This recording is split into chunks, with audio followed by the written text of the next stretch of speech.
تعالوا نعمل توسيع للبنطلون بشكل ظريف ونضيف. عايزين نوسع بنطلون بالشكل ده كده، قصصنا مش بتتقفل والكمر ضيق عليه، فاحنا هنفتح البنطلون من الجنب بالشكل ده كده، المقاس اللي احنا محتاجين نوسعه.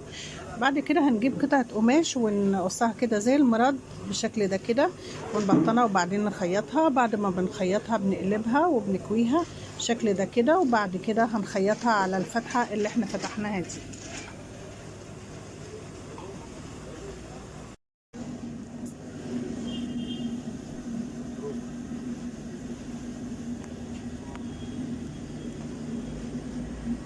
وده بيكون شكل القطعة اللي احنا حطيناها للتوسيع بعد ما خلصت. توسيع البنطلون له كذا حاجة ممكن نوسعه بيها. دي من الحاجات اللي ممكن نوسعها على البنطلون. دي طريقة وأرجو ان هي تعجبكم. شكرا.